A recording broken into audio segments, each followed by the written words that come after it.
All right, and we begin with that dramatic day of testimony in the Kyle Rittenhouse murder trial. The teenager who is accused of shooting 3 people amid civil unrest in Wisconsin took the stand yesterday for hours of cross-examination. Now Rittenhouse's lawyers are calling for a mistrial with no possibility of a retrial after the judge lashed out twice at the prosecution over judicial procedure.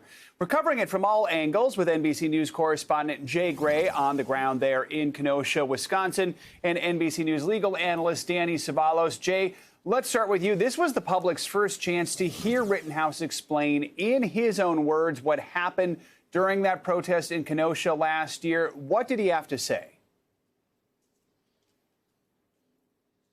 Joe, he was pretty consistent throughout his testimony, whether it was from his own defense team or that cross-examination you talk about. Let's give a listen right now to how prosecutors pressed him on that night. I didn't intend to kill them. I intended to stop the people who were attacking me. By killing them? I did what I had to do to stop the person who was attacking me. By killing them? 2 of them passed away, but I stopped the threat from attacking me. Yeah, Rittenhouse saying that he was ambushed, that he was forced to fire in self-defense, and continued to echo that throughout his testimony. And Danny, obviously, Kyle Rittenhouse did not have to take the stand. He chose to take the stand. If he was your client, what would you have advised him to do? And how do you think the jury received his decision to actually take the stand in that testimony he gave? Defense attorneys are very risk averse, and generally speaking, you don't want to call your client to the stand if you can get that evidence in any other way. The burden is always with the prosecution. You can rest by just pointing to the prosecution and saying they didn't prove their case. That being said, this was a gambit that so far has worked for the defense. Of course, the final test is the verdict. This is a very rare instance where you see a defendant testifying. The defense team obviously thought, given all the risks, it was worth it to try and put him on the stand. So, Jay, the judge and prosecution had a number of angry exchanges. First, let's take a listen to this. Don't get brazen with me. You knew very well. You know very well that an attorney can't go into these types of areas when the judge has already ruled without asking outside the presence of the jury to do so. So don't give me that. So, Jay, help us understand, what was the judge upset about and how might that affect the rest of the trial? Yeah, Joe, very frustrated with the idea that prosecutors were trying to introduce some evidence that he had previous to this trial said could not be admitted. He said that they were working around that they should have talked to him outside the presence of the jury there. He dismissed the jury twice, but only sent them back to the library, not back to chambers. So there's some speculation that as loud as he was at admonishing the prosecution here, it may have been overheard by the jury, which obviously could have an impact on how this goes. So, Danny, in part because of that moment, the defense is now requesting a mistrial. Walk us through that process. How will the judge make the decision whether or not to side with the defense? And what in general could that mean for any future charges? 2 major complaints that the prosecution attempted to introduce evidence that was already precluded by the judge, and part 2, separately, that they may have the prosecution attempted to refer to the defendant's post-arrest silence, which is a huge no-no, and a no-no that the prosecutor surely knew about and knew he was treading upon hallowed ground. So, and you heard the judge say that you are really close to the constitutional line. You may have gone over it. That's why it's possible. This motion is still under advisement. It is possible the judge, after a day or 2 of reflection and talking to his law clerks or even doing some research, he may come back possibly and dismiss this case with prejudice, which means the prosecution can't bring it again. Jeopardy attaches. That really only happens when there's prosecutorial misconduct of some kind. But still, the odds are against it. Judges hate to take a case away from the jury. And so statistically, likely it'll go forward. But a huge issue for appeal if Rittenhouse is convicted. All right, Jay Gray, Danny Ceballos, thank you both for your insights. We appreciate it.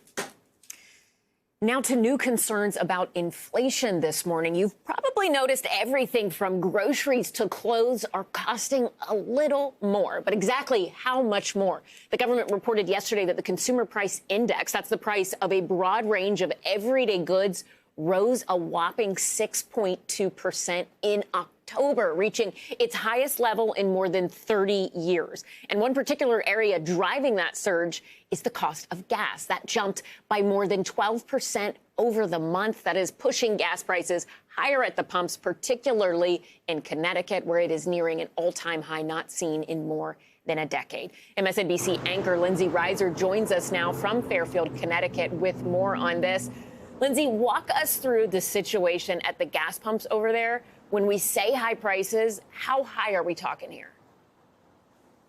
Allison, unfortunately, we're talking really high. Good morning to you. When we're talking about fuel and energy, we're talking about a couple of things in the CPI report, right? So you have the energy that it costs to power and heat your home. That's also up. And then we're talking about gas prices, which is what we're focusing on today for the average American. So right now, these gas prices are up about 50% year to year. We're seeing the highest levels at the pump that we've seen since September of 2014.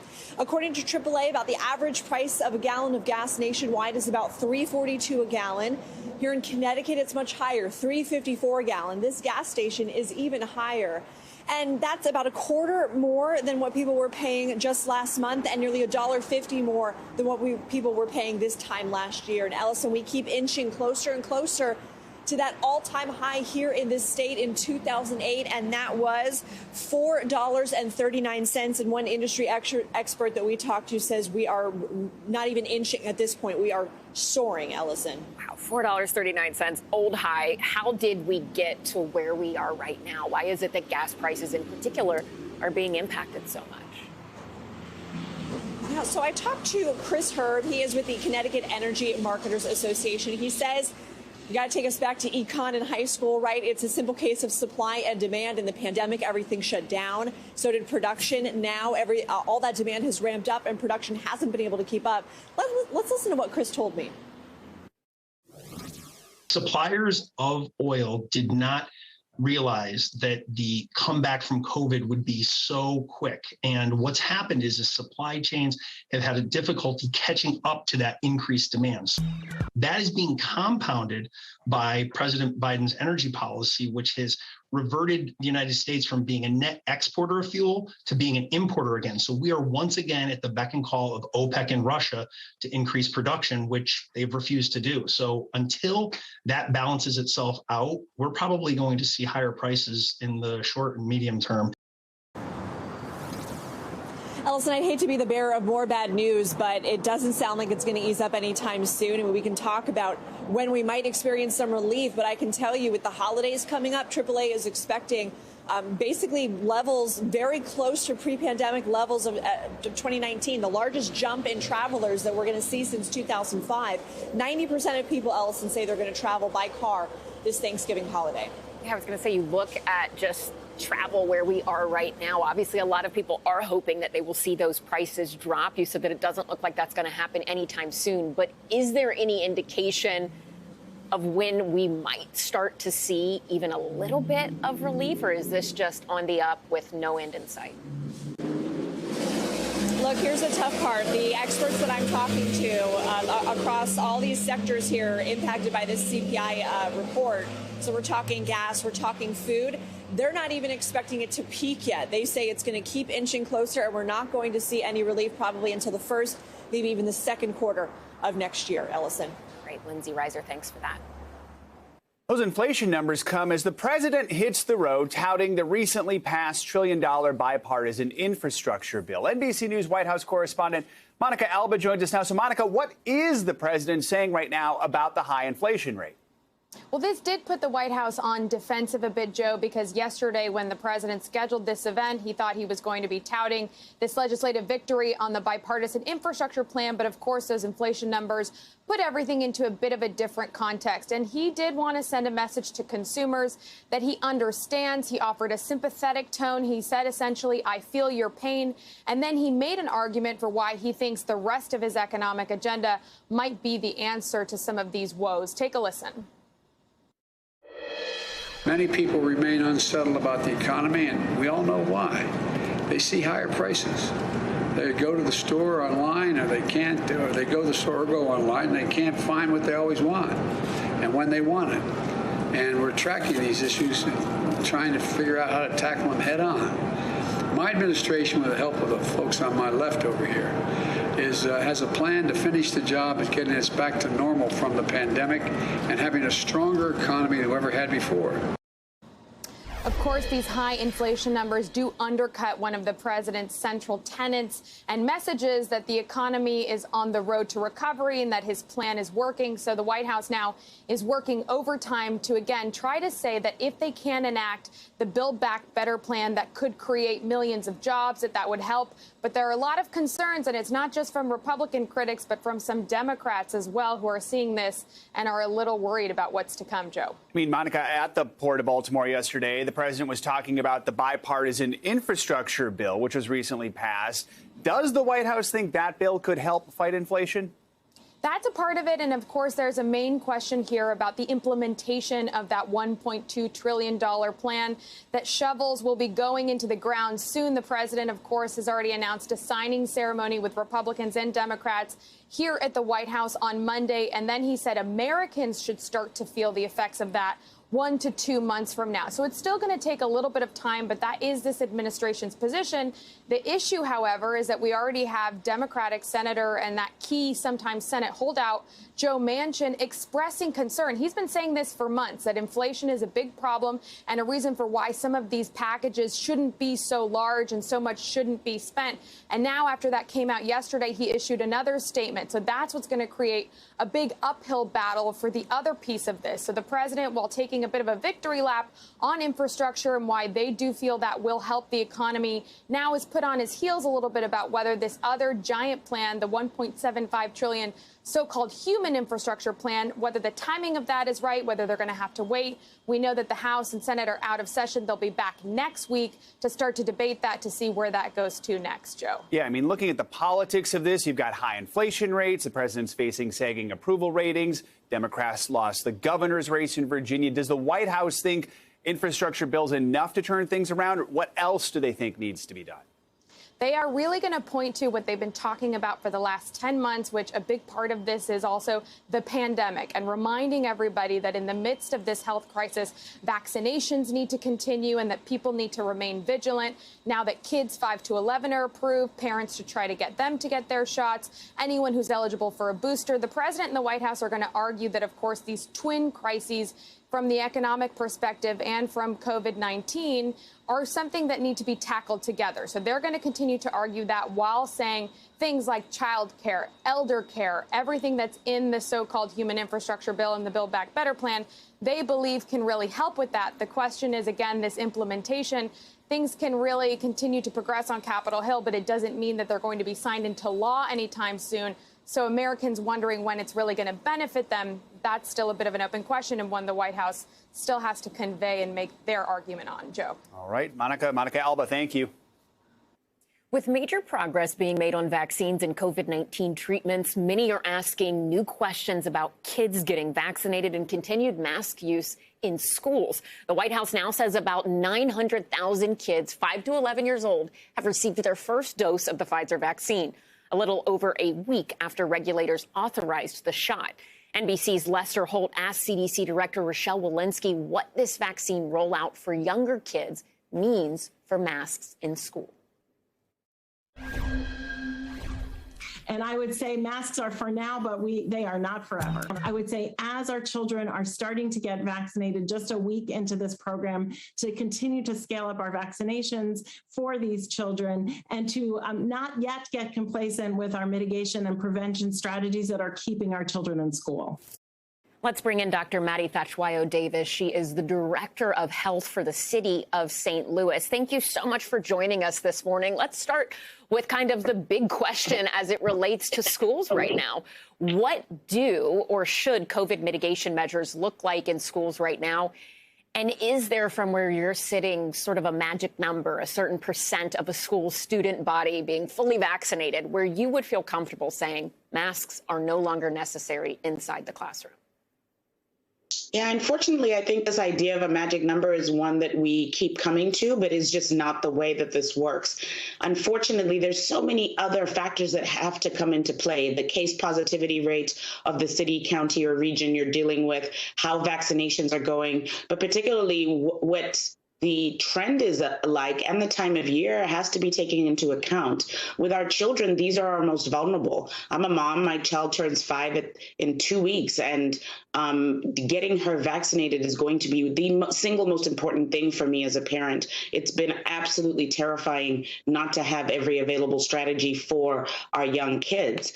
Having said that, keeping kids in school safely must be the priority. And with that, I do not think that we should be quick to remove masking. Yes, getting children vaccinated as much as possible is key. And a combination of that vaccination rate, where the cases, hospitalizations, and death rates are, and the case positivity rate within the city is all going to be key. So for now, for me, masks have to stay.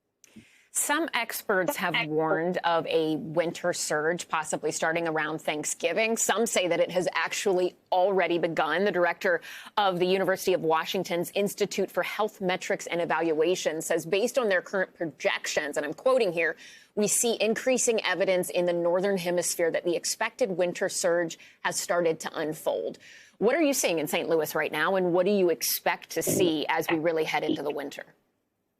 I've been really fortunate in St. Louis, within the city, which is where I am the director of health, that our case positivity rate has been really good, hovering around 5.9%, but we're already seeing little increases, but you cannot say anything meaningful from a day-to-day. These trends take time. So what I think has been more meaningful is looking at the overall trends nationally, but also abroad, where we have consistently been able to see that we lag behind some of the surges that we see, for example, in Europe, where that data already shows that surges are in place. And there's really nothing surprising about this, right? There's so much that would have given us this this projection. Number one, winter, and with it, us not being able to be in the well-ventilated areas, the best of which is being outside as much as possible. And we have always seen since the beginning of the pandemic surges that come around major holidays. And we're coming to 2 of the most major holidays here in Thanksgiving and Christmas.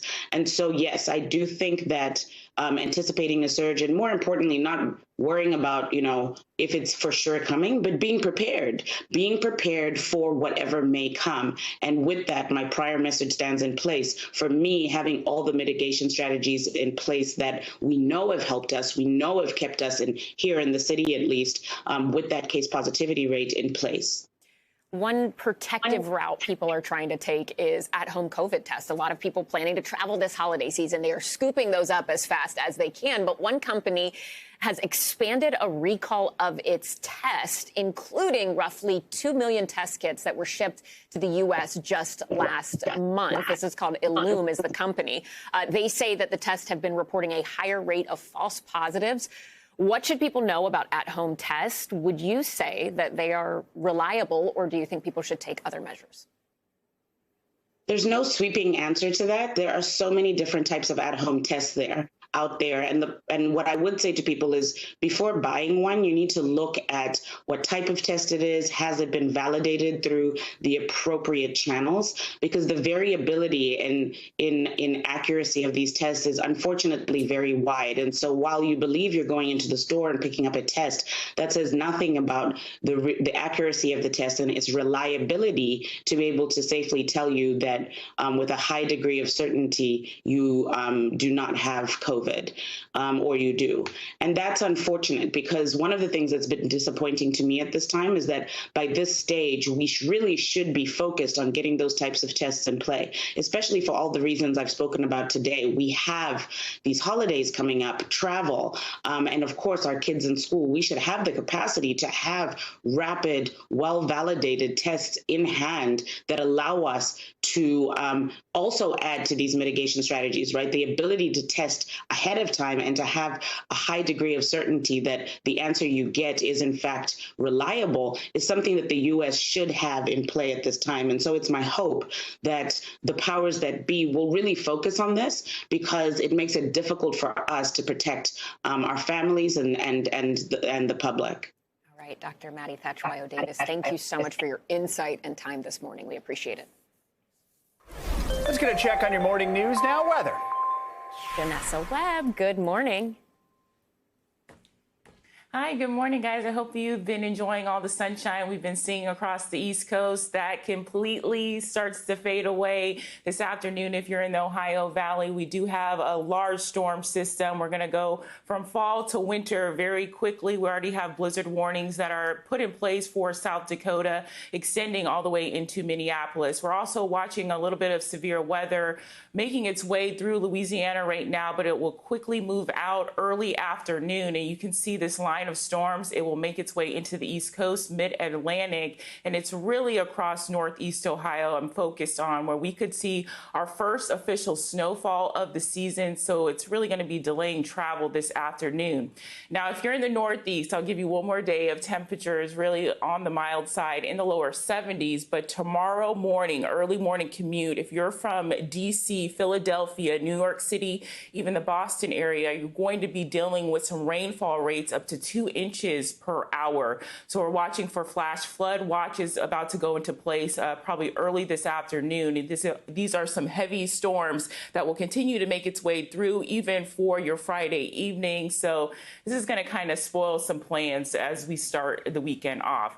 Look at some of these snowfall totals. We're talking about 6 to 8 inches for northern Minneapolis into Minnesota area, but the wind gusts, we're going to see some widespread power outages in this area, and the blowing snow going to be an issue. So the National Weather Service has issued winter weather advisories, winter storm watches, and warnings. They'll be put in place throughout your afternoon into your evening. So as I said, we'll have another about 24 hours of this warmer air. You can see Pittsburgh, 66 degrees. That's about 13 to 15 degrees above average. Even Philadelphia in the upper 60s. Richmond today, 73 degrees. And then that warmer air kind of shifts more to southern New England tomorrow afternoon. But the big story with this storm system behind it is a ton of cool air. So if you put up the winter coat thinking, you know, we're going to get spoiled by these mild conditions, that really starts to fade away as we go into tomorrow. So this is not the greatest looking forecast as we start off the weekend, but definitely want to be preparing people. Guys. So you are saying that the box of winter clothes I took out of storage but have not touched, it is time to finally make the switch this weekend. Thank you so much, Janessa. Definitely time. Thanks for watching our YouTube channel. Follow today's top stories and breaking news by downloading the NBC News app.